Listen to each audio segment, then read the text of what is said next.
part of me growing up in the States. I cried when it got canceled. Me too. So thanks for doing those awesome things. My main question was, how is it figuring out that you have such a huge fan base? Like, people like cry hearing you, and just your voice is so amazing. Oh, wow.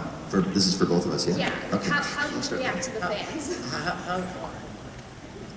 Well, when people are so moved by stuff that you've done and how much a part of you've had in their life, how does that feel for you? It's so touching, you know, it's really very touching.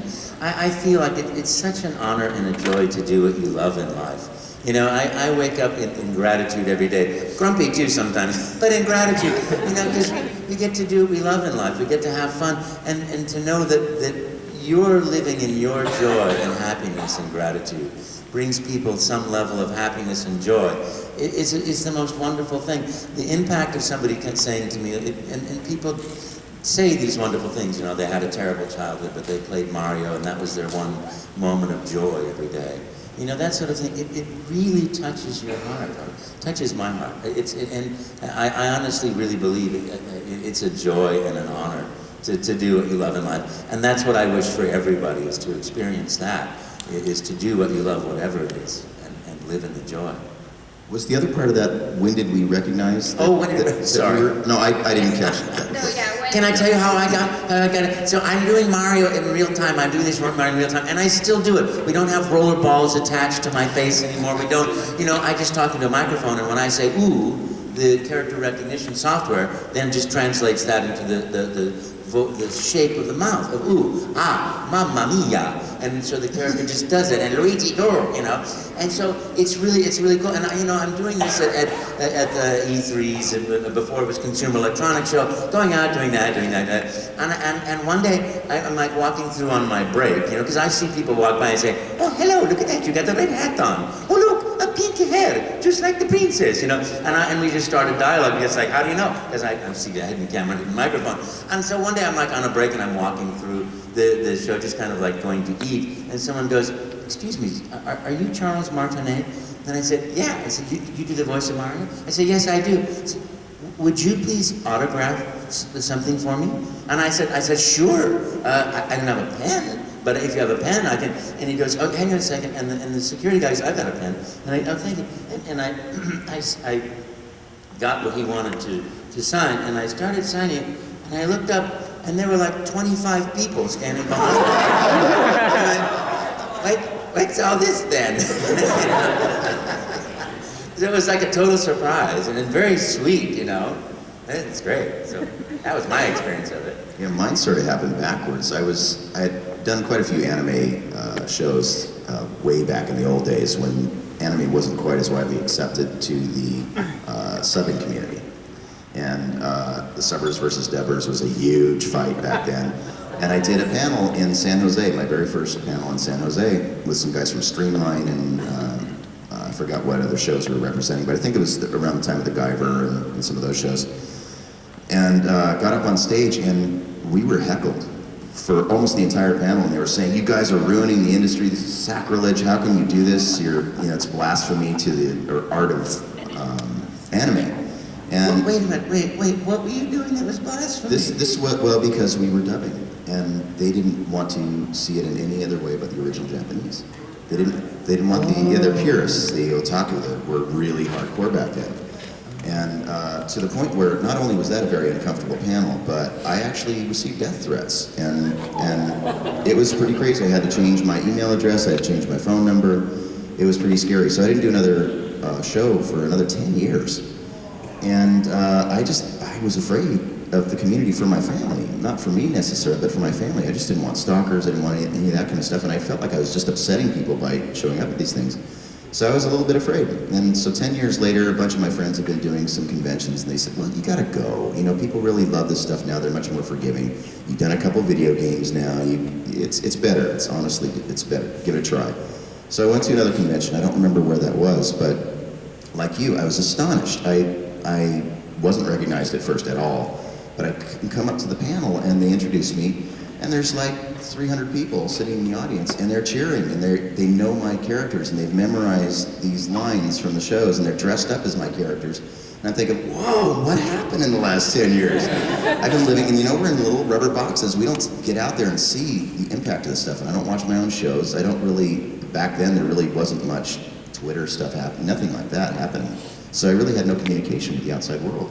And so it was a big shock to me at how big the fan base had grown.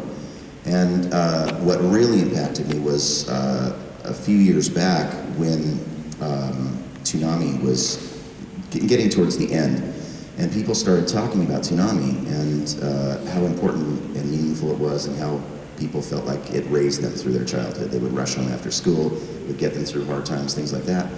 And at the end of Toonami, people were crying in the audience about this, and were saying it felt like a piece of their childhood died. And I thought, oh my God, I'm doing something that's actually worthwhile. I'm not just making stupid voices here. I'm actually doing something that is connecting with people. And I finally felt like I was doing something of worth for my life plan. I had originally wanted to be a doctor, but I wasn't smart enough to do that. But at that point, that's when it really clicked in my head that I'm actually doing something of value, and I really need to take this seriously, and I need to respect what you guys are experiencing when you watch and play this stuff.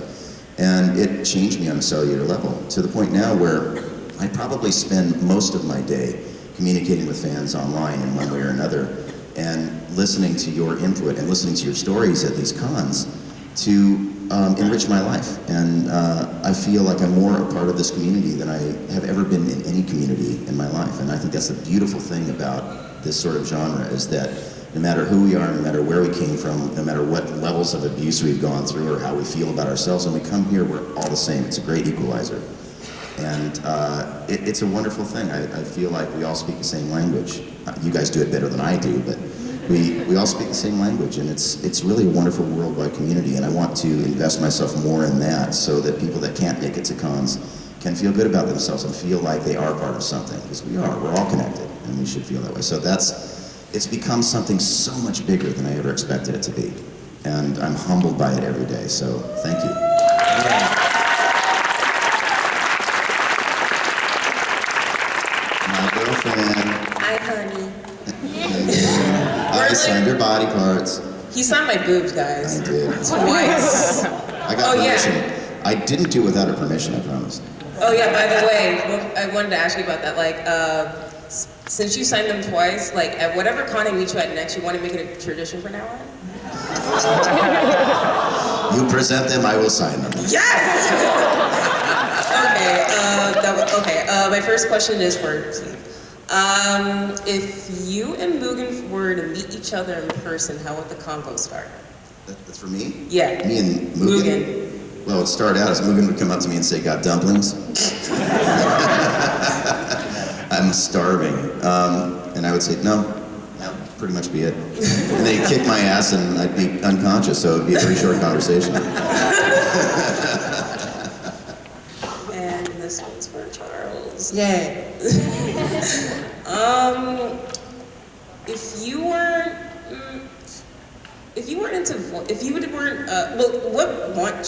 What wanted you to get into voice acting at first? Like, were you What made me expecting want to it? become a voice actor? Right. You know, I always tell people, go consciously forth and make your choices and decisions, you know, with the belief in yourself and the self-esteem. And so I fall into everything. Right. I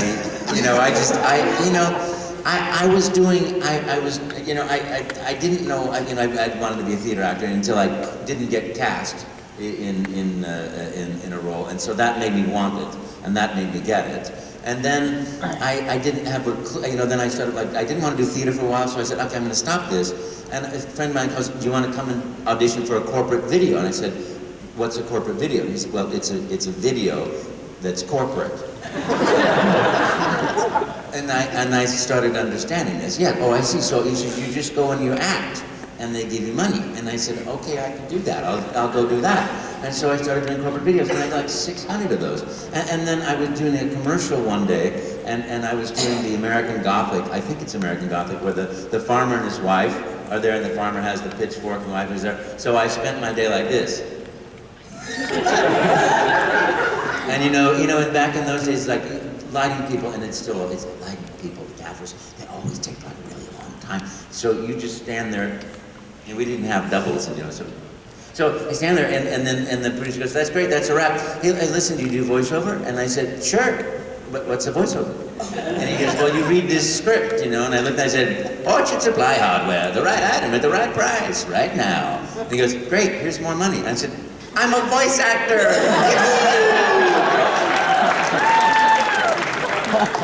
No, that was like I did like 2 or 3 spots with Orchard, and that was it, and so, like I stumbled into Mario. It's just one little stumble after another, but always with a commitment. The one thing I said, my dad was not happy in his work, and he was really miserable about it, but he felt duty and family and da-da-da-da, and we'd have been happier with less money and a happier dad, So I kind of took that lesson on myself to be happy, and to be committed to happiness and joy and fun.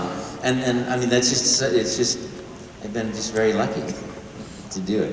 All right, thank you. And thank you guys for coming out. You guys have made my 2014, my New Year, just awesome. I'm so glad I saw you guys. Yeah. Thank you so much. Nice to see you again. Thank you.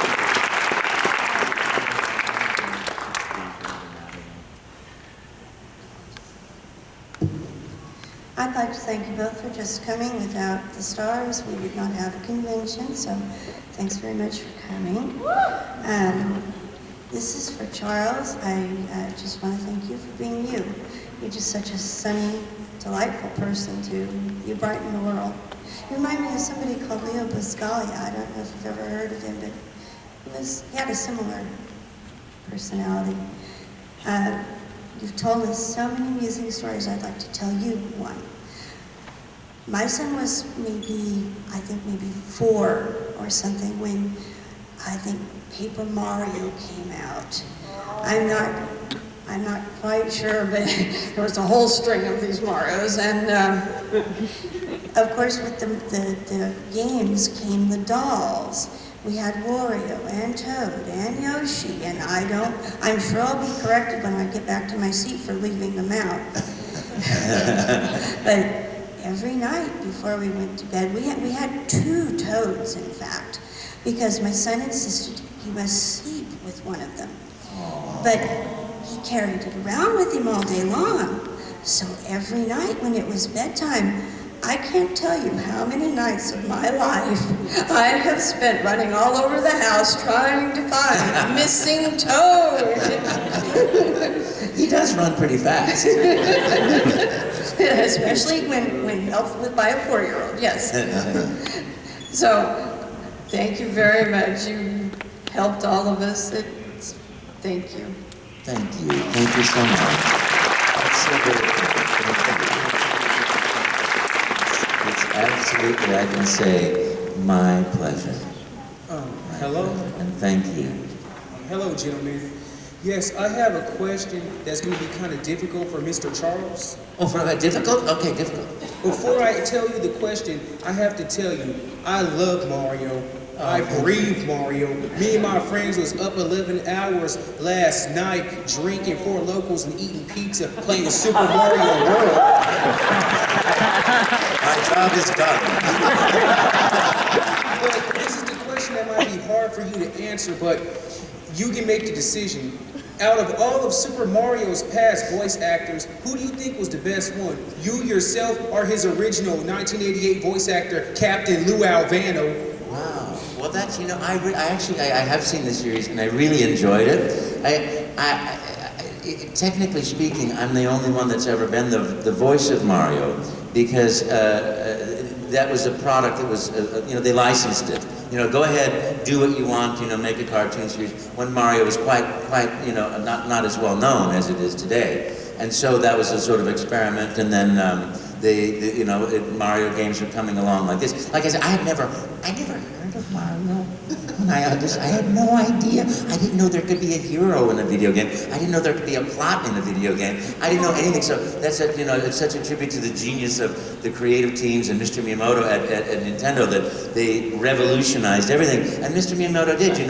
He created the side-scrolling in a game. so that you weren't stationary. And then wanted to create 3 dimensions, and so Mario 64 was created to create 3 dimensions. And that was the first time that was ever a voice of Mario in Mario 64 in 1996. Before then I was doing it hired by Nintendo, but it was Mr. Miyamoto's decision that I would be the voice of Mario. So in 1996, yeah. Although every time he walked in front of the camera, you know, he had seen me doing interactions and things for the last 5 years at the different conventions we were doing and at PR events. We started using Mario in real time, you know, to answer questions. And so when he called and said, "I want Mr. Charles to be Charles-san to be the voice of Mario," that was like, wowie zowie. I mean, I do tend to be a little energetic, but I think that I bounced on it. Whoopee, yeah, woo, woo, woo. I just jumped all over the house. I'm sure I was like a Super Bowl, you know. If only there was video of that. I know, but you know, I'm the sort of guy still. I still, when somebody says, "Oh, we want you to come and do a job for $1," I'm just like, wow, fantastic! Not the $1, I get to go play.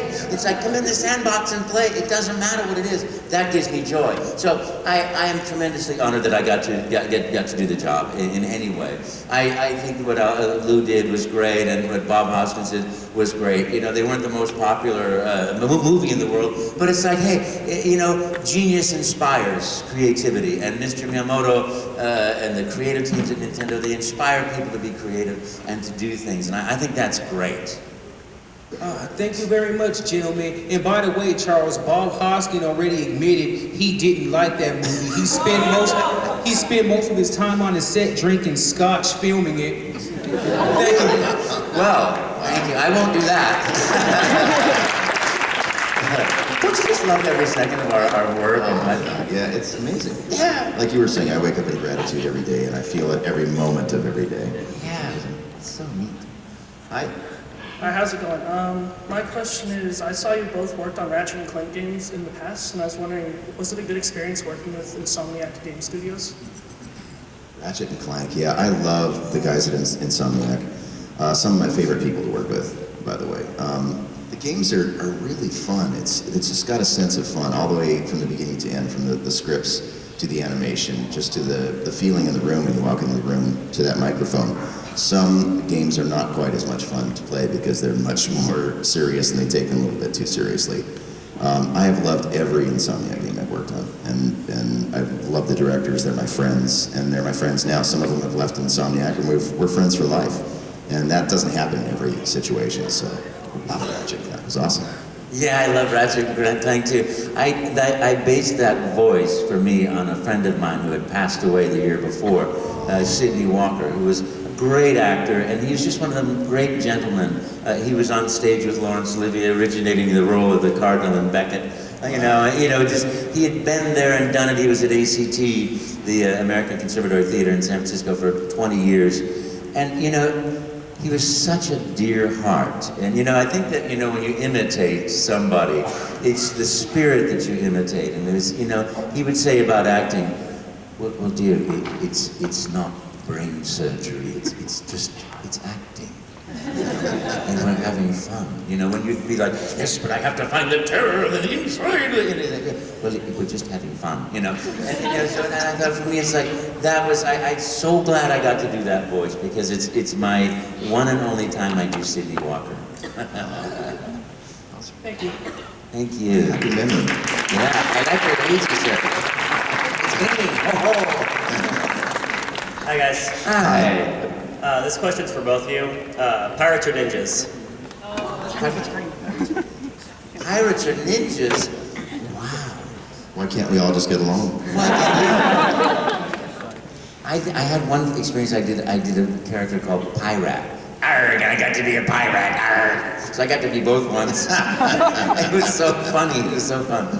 Pirates or ninjas? I play one or the other almost every day. So yeah. Depending on the day. If I'm working on Pirates that day, I'd say that we'd win. But the other day, I'd say, oh, you have no choice. You're going to die, Pirate. I agree. Thank you.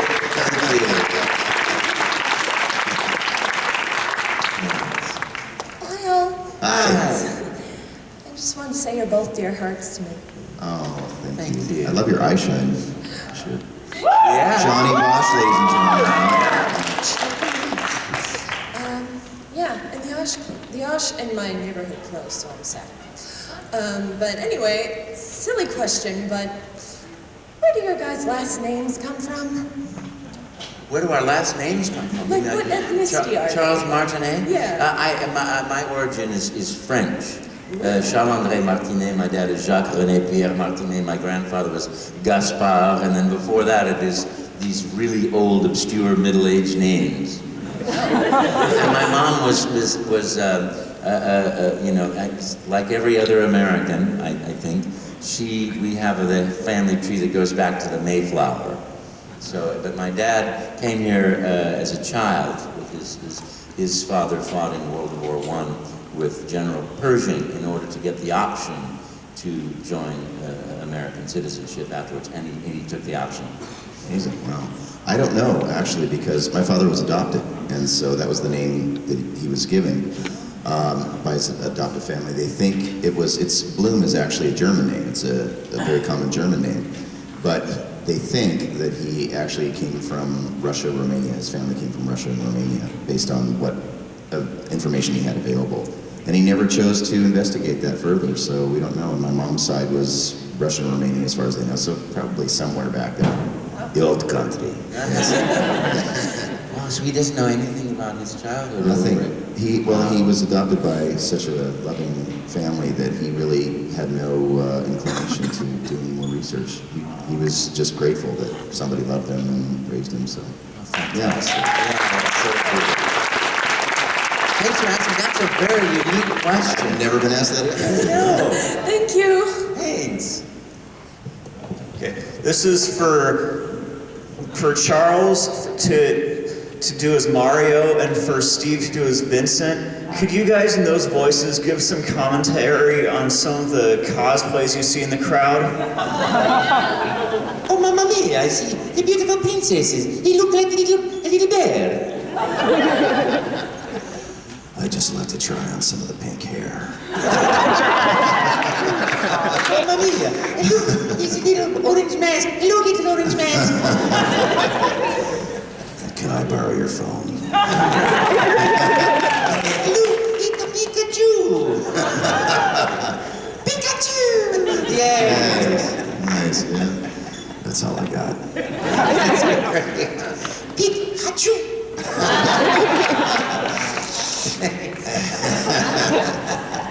Absorbent costume. Hey guys. What's happening? Quick question for both of you. What are your favorite video games? Or your favorite? Anything with Mario in it. Thank you. I mean, me too. I love Mario games. When I did that, you know, this last one, I was like, oh, I love that. They're kitty cats, you know.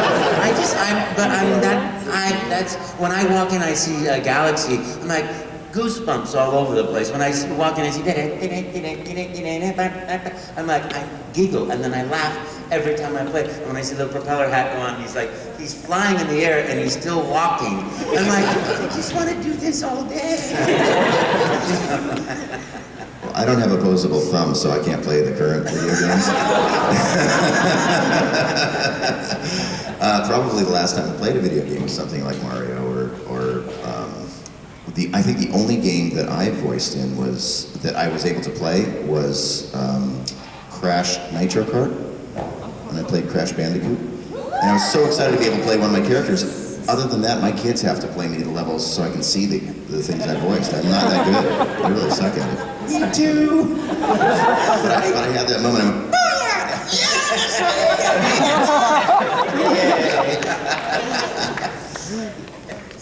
Thanks. guys. Thank you. Thank you very much. Hi.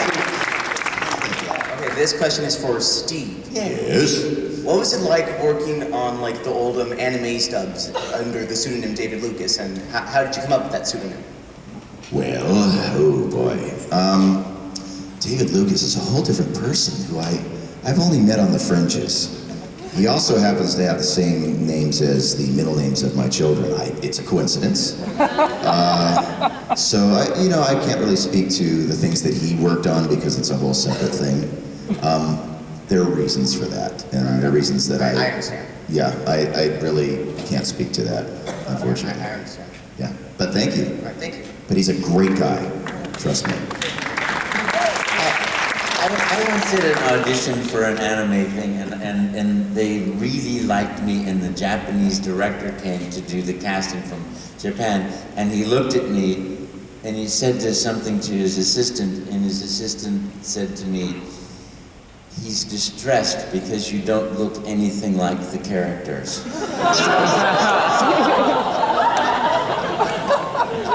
I've had that problem before too. Really? Yeah, I came in to read for Mortal Kombat, the movie, the original one. And I was reading for Goro, and I was in, I think it was second callback, and I had this voice like this.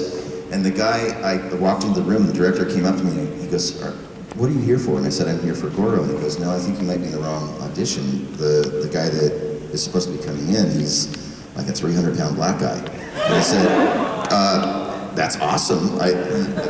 Do you know his name?" He said, "Well, his name's Steve Blum or something." I said, "No, that's me. It's me." He goes, "No, I don't think." And we argued for like 10 minutes before he would let me go into the audition. Until you became a 300-pound black man. I didn't get the role. I tried so hard, but I didn't get it. Dude, isn't that? Yeah. It's amazing. It was awesome. It was awesome. It's fine. It's amazing how life experiences are like that, isn't it? Yeah. But that's what you do as a voice actor. You have nobody has an idea what you look like. Yeah. I mean, James Arnold Taylor, if you guys are familiar with his work, is the voice of Fred Flintstone. And James weighs like 80 pounds, and he's like this tall. And he does this gigantic voice, and he does a bunch of stuff on Clone Wars too. Obi-Wan Kenobi and all these amazing, beautiful, theatrical-sounding voices. And when you talk to him, he's like Michael J. Fox. I mean, he does that voice also. He can do anything. But it's astonishing to be in the room with some of these guys and hear the things that are coming out of their voices. So I can understand what that must be like on the other side. I mean, that's you. I mean, that's you completely, you know. You're amazing. Oh, thank you. Thanks. Wonderful talent. Well, hello. And I first want to thank you guys for being who you are and doing what you do. Childhood, epic as anything. Awesome. Thanks to you too. But this is specifically for Steve. Yes. In Vincent's voice, can you please say the word bang like you're shooting a gun?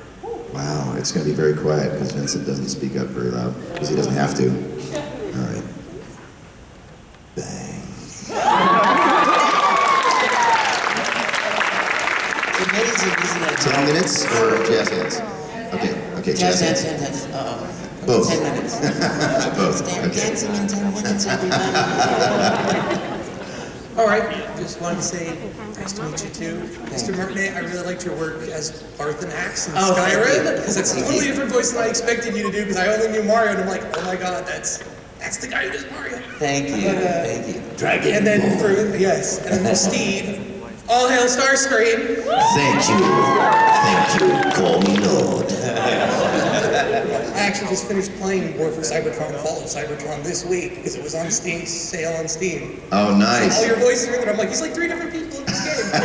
So, actually, the question is for you, Steve. Have you ever gone somewhere and just been like, you wanted to use your voice? Like, you go to the drive-thru, you decide to be Starscream when you're at the drive-thru or something? Yes, I have done that. Yeah, usually they just think I'm stupid. They just speak normal, man. I'm being paid minimum wage. I don't have time for this. Okay. It works much better for phone solicitors. I have a lot more fun with them. Yes.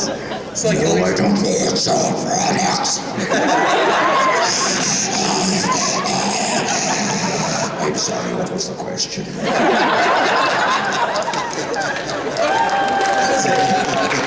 I'm sorry, AT&T.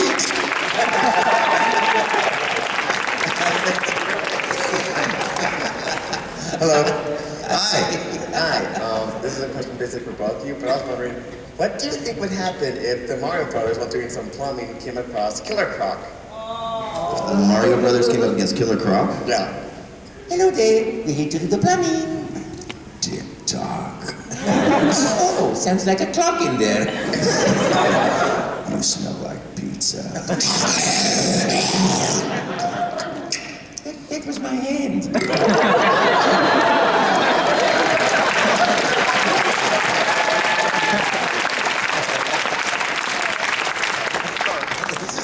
All my characters are sounding the same today, you guys. See that one guy online who yells at me and says I only have one voice? He's right today. That's... Good morning, gentlemen. Morning. I was curious, on all the products that you've, been able to voice for, what's your favorite musical moment in those? Of all time, like you watch it over and over again, and you're just like, oh, I love that sound. That we've done? I hear that in the morning when I'm in a good mood, I also hear when I'm just like making coffee and in a good mood. It makes me so happy. I thought that just emits from you. Well, I didn't do much singing in my career until recently. I just started doing some singing roles, and one of the ones that was really, really fun for me was on Doc McStuffins, if any of you have little kids. I've done a few episodes of Doc McStuffins. I started out in one episode as a singing kangaroo with an Australian accent with Rob Paulson. And so we do the I feel better, so much better, thank you Doc for taking all my troubles away, whatever it was. And then recently in the Christmas special, I was a guy named, what was he called? He was a toy that transforms into a jet, oddly enough. Commander Crush, that's who he was. And so I got to sing the same song, I feel better so much. But singing it with the cast members on this show that's built for little kids and has these great moral stories and is animated beautifully. And I'm hitting the harmonies with them. That made me so happy just to be able to do anything musical again and do it on a professional level, sort of. Because I faked my way through. But that made me so happy to be able to do something like that. So I hope I get to do more of that in the future. I sing and people don't always screaming, so it's a little different experience. I can't believe that. That's why I stick to da-da-da-da-da-da. Hi. Hello, I just want to say real quick, I'm really big fans of you guys, and you guys are really awesome, and I have one question for Steve. Yes?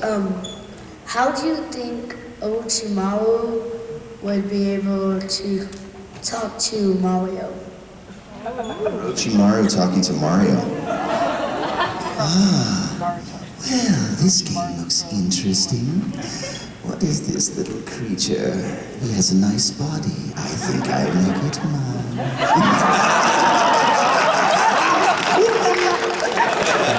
You guys are awesome. Thank you so much. What a way to ruin the franchise. That's my little cousin, by the way. That's your cousin? Yeah. What an awesome dude. Thank you, man. Great guy. Yeah, not Tammy's him. No.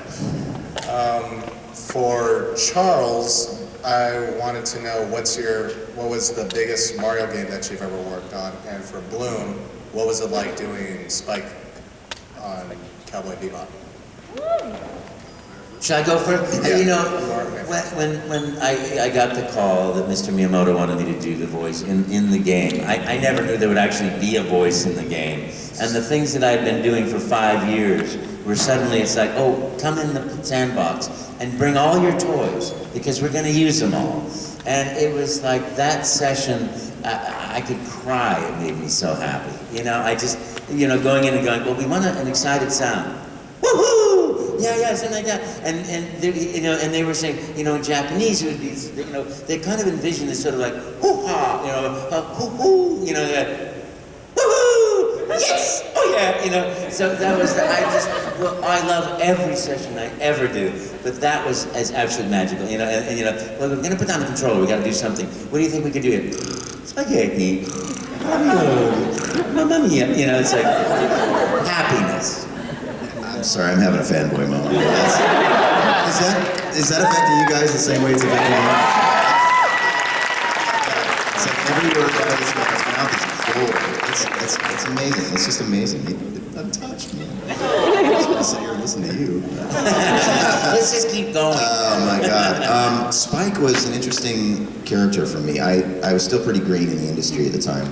And to play a leading role like that, to take on a leading role, the first time I saw the visuals for it and heard some music for it, I was thinking, oh my God, are you sure you have the right guy for this? I don't know if I'm ready for this. I was really terrified. I was terrified of that role.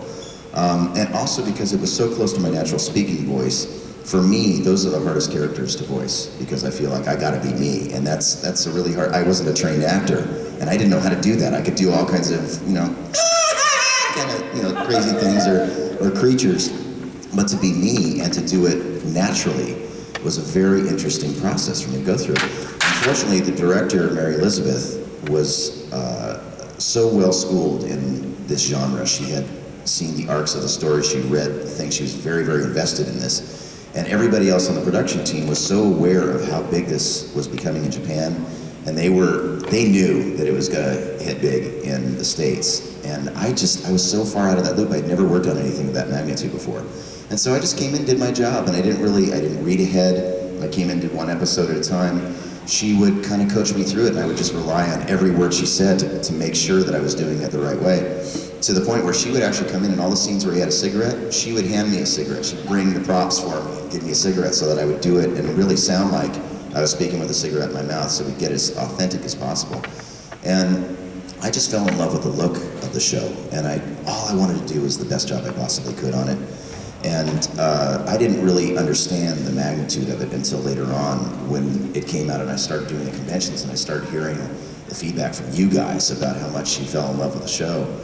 And the fact that it's still airing on Toonami from time to time is amazing to me. What is this, 14 years later? It's amazing, and it became such a huge benchmark in my career and my life that to the point where I put Spike's last word in the series on my arm. That's the voice print for Spike saying bang, and for those of you who haven't seen that. Wow. That show changed everything for me, and it really gave me some confidence to actually consider the possibility of doing voiceover as a full-time job, because it certainly wasn't that then. Yeah.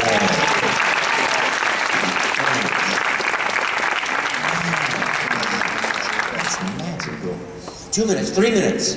Okay. 3 minutes. Hi. My question is for both of you.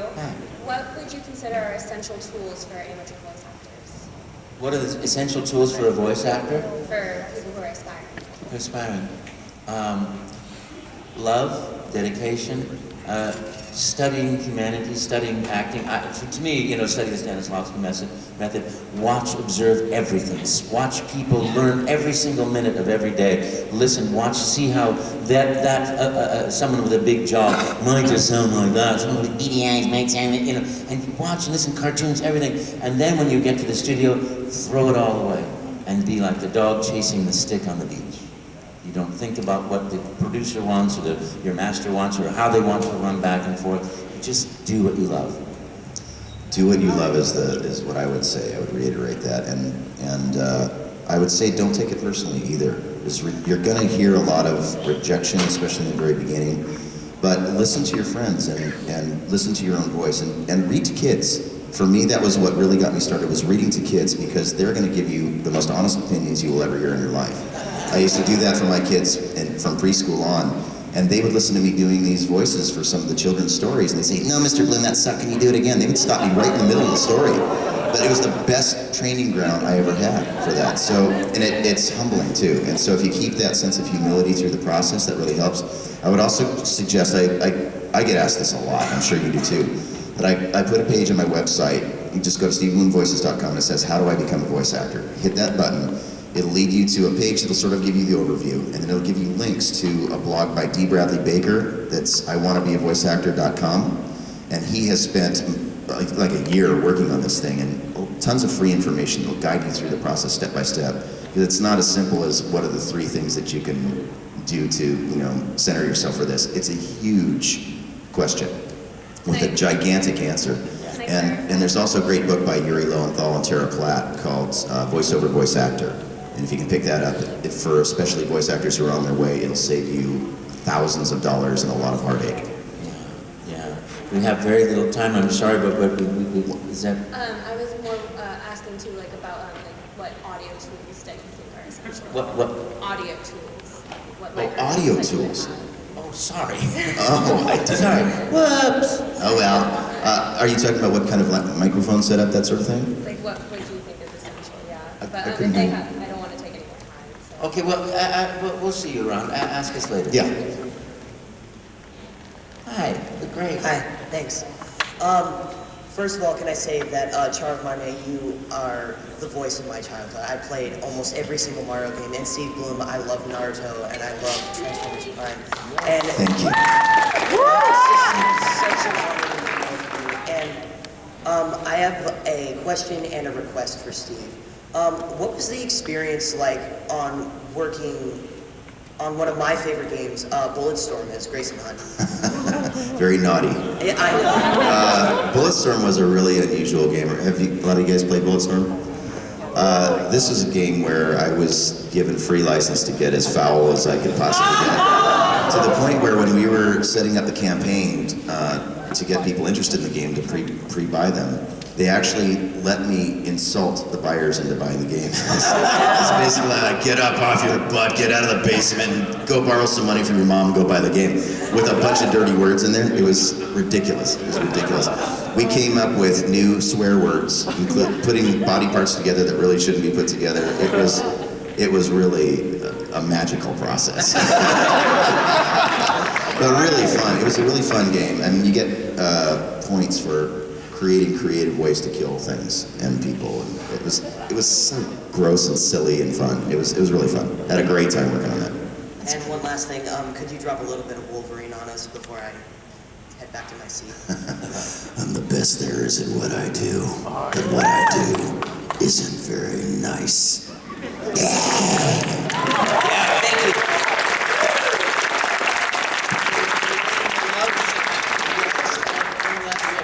One last question, I think, right?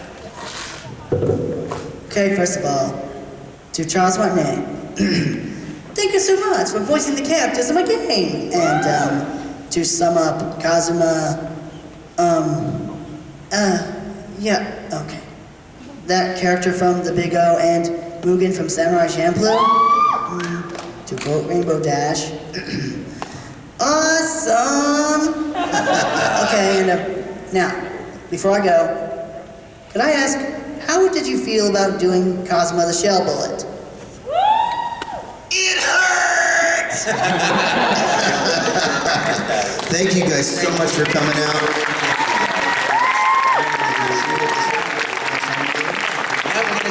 Signing at 1 o'clock from 1 to 3 o'clock. Yeah, please come visit. 1 o'clock. Thank you so much, and remember to thank your staff. Thank you, Love you guys. Span.